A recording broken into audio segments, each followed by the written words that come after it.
Hello everyone. I hope you refreshed yourself on the coffee break. So I did a bit, so I hope we're on the same page.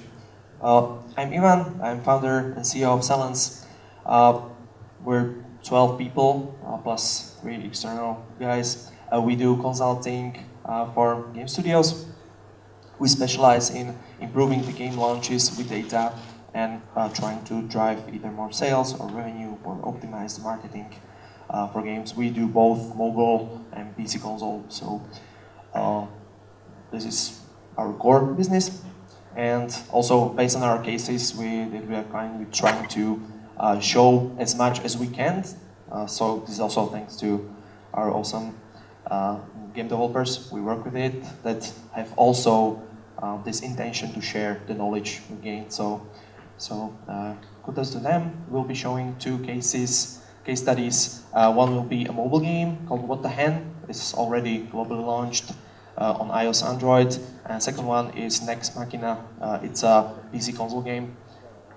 So could be interesting for both sides. Before I start, I'd like to know how many of you are mobile developers or primarily mobile? Oh, okay. And PC console? Oh, almost 50-50, so great. So I try to I try to take my time for both of them. Okay, so how does the ideal or perfect launch look like? This is by far my most favorite picture that describes it. Some of you can notice or maybe know that this is actually launch of Counter-Strike Global Offensive.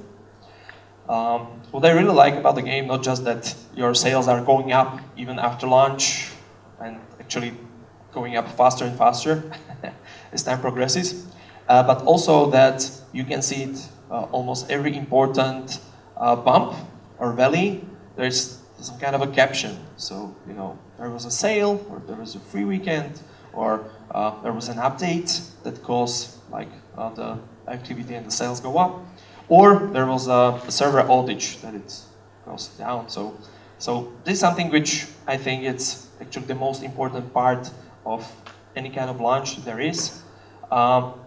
Even if it's not that successful as you intended, if you know what stuff you did right and what went wrong, you can learn from it and actually improve it from the next one. So this is kind of what I like to do. The game, What the Hen? It's a tug of war game. It's best describe it as like let's say Line Rangers or Clash Royale sideways. It's a bit more casual, so it's like a casual mid-core game. Like that, we worked for over a year with the developers from Charge Monkey. It's a Prague-based studio with it.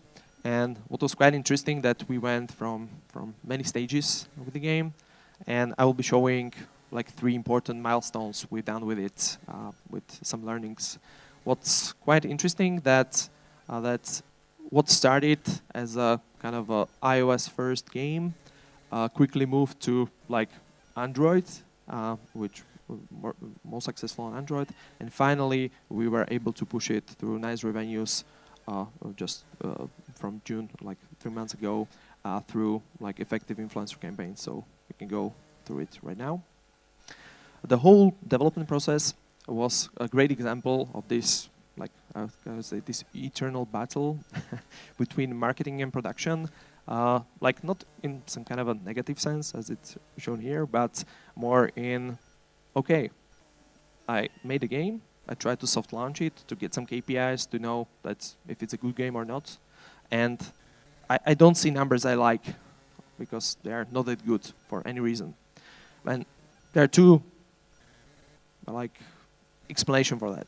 One is that, okay, the game is just not that good and doesn't have the good enough numbers. Or the second one, that actually the game is good, but the marketing or the user acquisition is just sending us shitty players who are who are not intended for this kind of a game. So where's the truth? These are the graphs. You can see the upper graph is basically installs over time since start. The lower graph is revenue over time. What is interesting to note that on the upper graph you see that the cyan or the blue one is Android, the purple is iOS. So you see that basically 90% plus revenue comes from Android. 90% installs come from Android, and revenue is not that significant difference, but still like over like 70% comes from Android still to this date. The game made close to $600,000 up until now.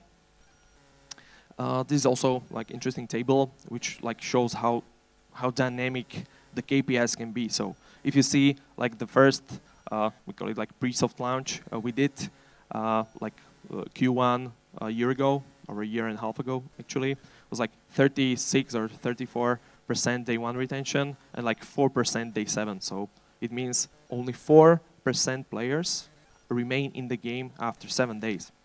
So this is, so of course it's not very good, but if you look at the KPIs from the latest campaigns, we got actually up to 77% of day 1 retention and like up until 36% day 7 retention, which is like I would say quite good.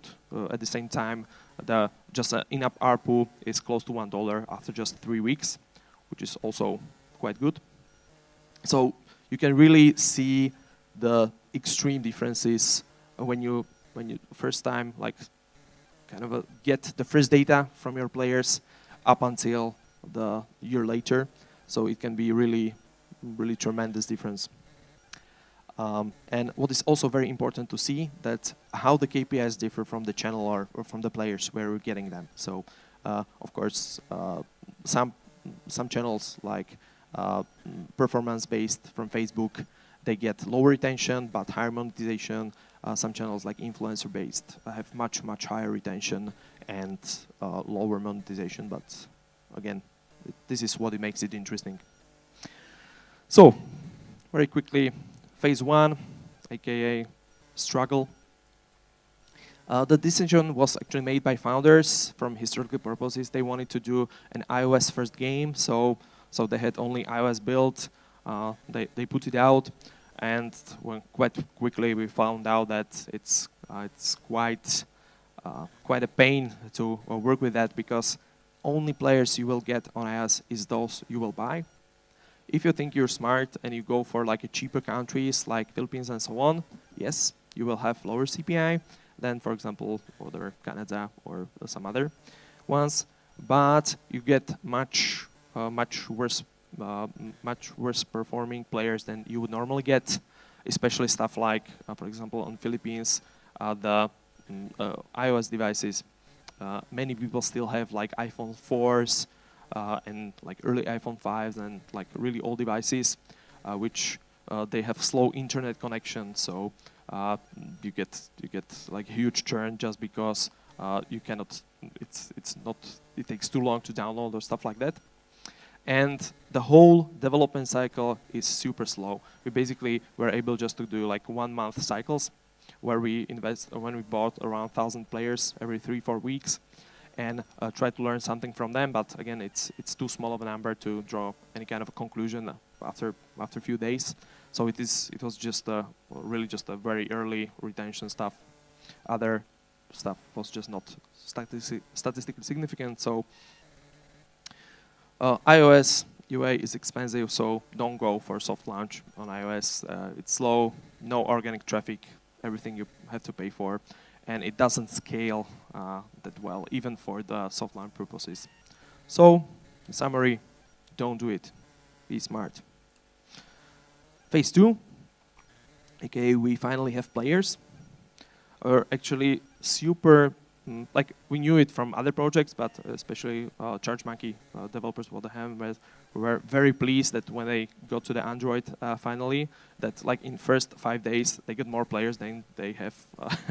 They got in total from the 4 months of iOS soft launch. So very quickly we are able to get the organic installs up to 10K a day.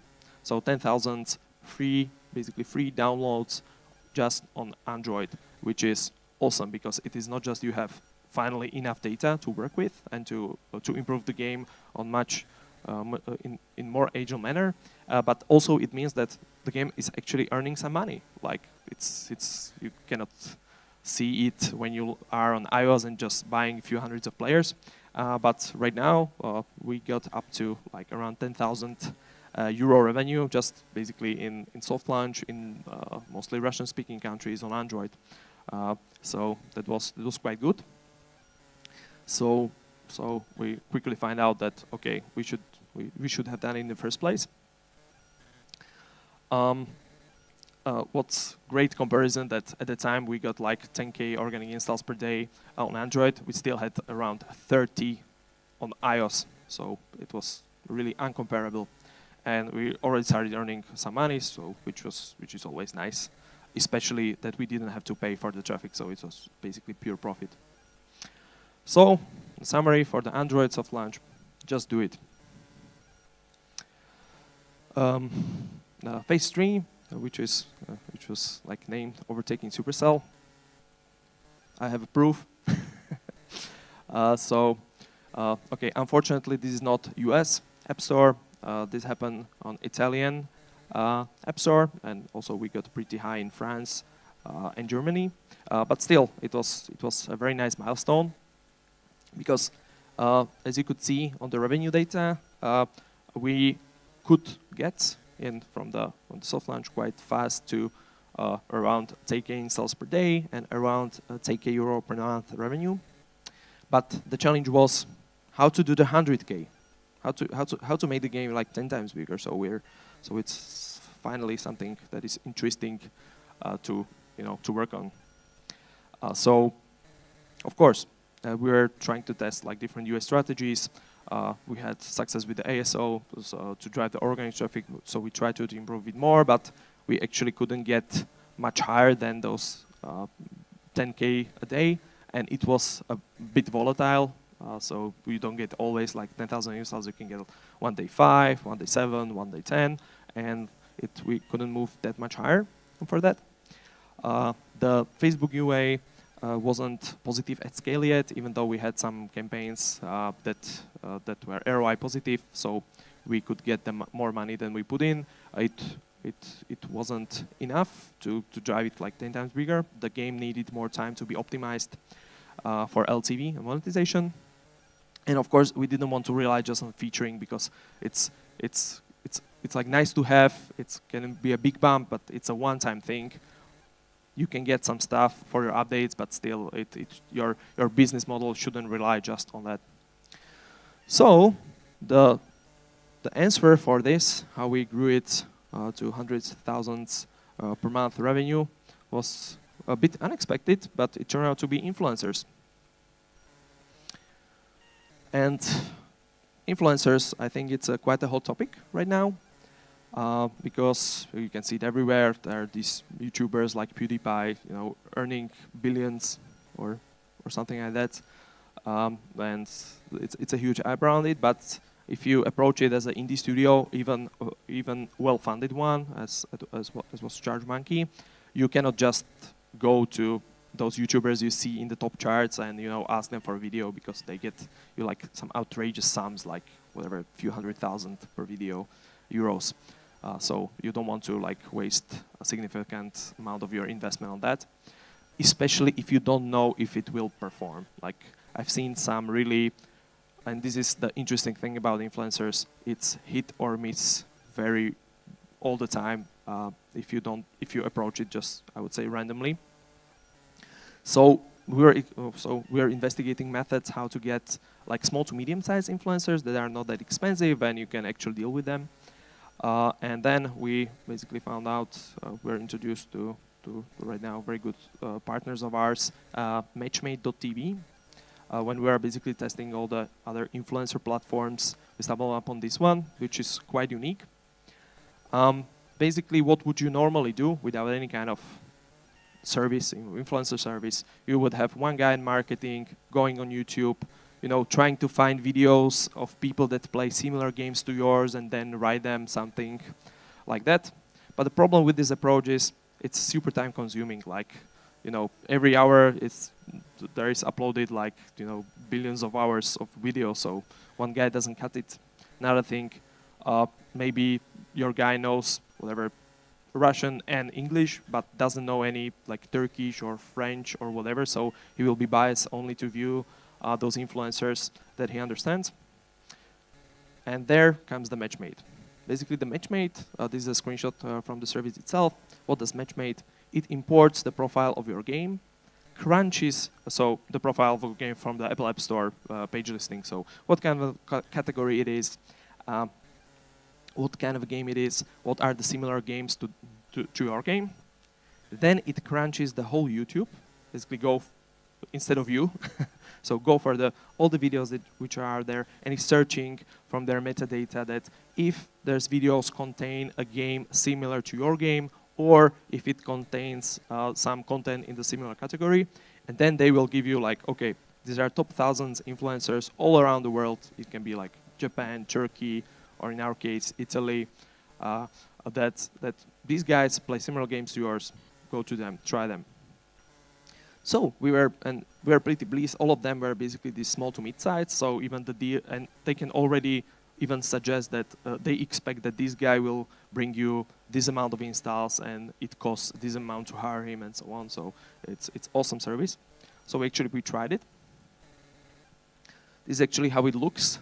When an influencer basically streams the game, it wasn't even like a very like big thing to do. The influencers most of the time just play the game like Let's Play, play a few levels, do some kind of commentary of theirs, and that's it. But it turned out to be actually the right channel for What the Hen. Like our it was one of the actually first like after some small campaigns. There was the biggest one we did with Ciccio, which is like Italian influencer we would never have thought about because nobody knows anything about Italian influencer market. Like we would expect some other stuff, but yeah, this guy, he was perfect match for What the Hen. He was recommended by Matchmade. When he did the video, it has over 400,000 views. And this is an example how the actual performance of the campaigns look like. So, for example, this was one of the smaller Italian ones we did before the Ciccio.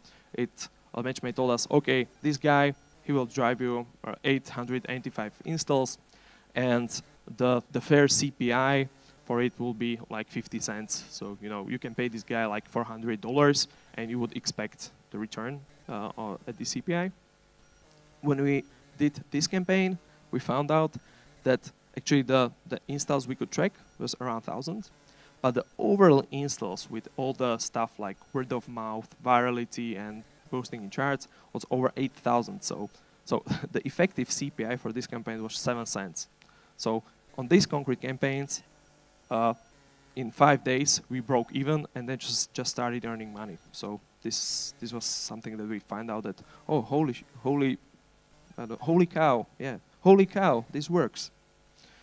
Another thing what we managed to spot in the analytics is that this guy have like double the retention than your average player, like almost 73% players return on the next day, which was like compared to 40-45%. It's really big boost. So the reasons are obvious because the people already saw how the game is played. They were much more likely to go there. So this is how the daily active users looked like when we turned on the campaigns.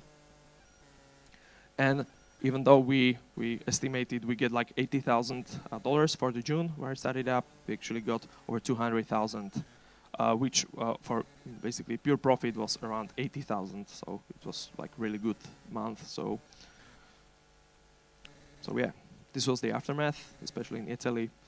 So definitely, we go for it, try it. We tried it in actually many games. What do we find out? It works extremely well for certain kind of games, not all. In PvP, mobile games, excellent results. For many casual or match 3 games, not that much. But go for it, try it, It's not that expensive to try, and you can find out that, holy shit, I can grow my game without changing the game anyhow, just by finding the right influencers to drive the traffic. Okay, that was the mobile launch. I go a bit more fast with the Steam launch of Nex Machina. Nex Machina is a twin-stick shooter game which was launched on both PS4 and Steam this June. It was made by an awesome, actually one of the oldest game development studios in Europe. It was by Housemarque. They're a Helsinki-based studio that specializes on this kind of arcade twin-stick shooter genres games. The game itself, the launch itself looked very promising at the start. Like there was top 8 top seller when it launched, so it looked good. Also, when the reviews came in, it turned out to be very positive stuff. It was the second best rated game on Metacritic on PS4, and on Steam it has around 90% like very positive reviews. So it looked like everything is covered. It should go like extremely well. This is something you can also like check on Steam Spy. The game since June sold around 30,000 of copies on Steam, which was I would say a bit underwhelming, like for the budget, for the studio, and for the quality of the game itself, which was very good. So we were asked to do this kind of a post-mortem, or to kind of investigate it. Why were the Steam sales like this underwhelming? Like what was the reason? Was market too small on Steam for this kind of game, or what do the better games did differently? So what we did a quick analysis of the categories of the games that are now the Steam, that are those one that Nex Machina is in, like the bullet hell, twin-stick shooter, and so on. We found over 1,000 games in these categories, and we found out that like compared to the median game, the Nex Machina outperformed everything in the like review score, and especially considering it has much higher price point, it sells even like very well even after 4 months compared to like median game on Steam. But still, like nothing too great. So when we dig more deeper, we identified that only 5 games that are comparable to Nex Machina were earned better sales ever on Steam. So it was like really interesting find that even those sales, like 30,000 sales at $20, it's not that great, but only 5 sold ever more. So let's look at them. I will be showing data from actually 3 of them: the Enter the Gungeon, Helldivers, and Nuclear Throne. The Ruiner is something that we're looking forward, because it's again very similar game, but it's not yet released. But these 3, we compared what were the owners, price points, and like the general information of the game. And also we included like one of the hypotheses was that the game didn't have enough hype, especially for premium game launching on Steam and console. If you want to attract those players, you want to get some hype on. So we focus also on deconstructing what was the media plan for the other games. And this is like a short comparison, just to give you an idea. The other games, the Nuclear Throne, Enter the Gungeon, and Helldivers, they sold hundreds of thousands copies, while Nex Machina sold only in tens of thousands, so literally like at least 10 times more in the similar category, while having a very similar score reviews, while having like similar or lower budget, and so on. And something, of course, we've done a bunch of stuff, but one thing I'd like to show you, that especially if you're doing any kind of Steam or console games, do this analysis. Try to look on your competitors or these very good performing games, how much articles were written about them before they launched and like throughout the time. So for example, this is article number for Nex Machina. You can see that like 6 months before release there was quite a big nice coverage, around 40 articles, and then when it launched, like close to like 80 or something like that. So the coverage was quite good.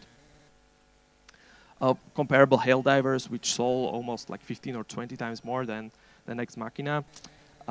It was comparable. Like there was a huge bump, like almost 10 months before release, like close to 100 articles. So that was comparable. So there was a difference. But what we find out, what is actually the thing which matters, it's not just the pure brand awareness, but how does it affect the players or the potential players? Because even though Next Machina has had a really good coverage when they showed the game, it didn't translate into organic search for the game afterwards. As you can see, it was basically flat until the launch hit. But if you compare it to the Helldivers, when they had their bump, it maintained a steady flow of interest from the players. So this graph actually tells that how many people searched for specifically Helldivers throughout the time, and this how many people search for Next Machina throughout the time. So until the launch, Helldivers already had like an engaged audience who wanted to get the news about the game and was searching actively. And if you like put it on the one screen, you can see that you may have a very good like coverage or PR and so on, but if it doesn't translate into the interest of the players, you will have hard time to getting the sales you like or the top sales which is out there. And of course, we can talk about like what are the reasons, like there was something you didn't hit your big target category by the theme of the game or by the communication and so on. But this is something you can see even if you're before the game launches. You can see do your players, potential buyers who will buy the game on the launch, already are interested in your game or not. And you can compare with other games that you'd like to imitate on the sales as well. Okay, so that's it for me. Thank you.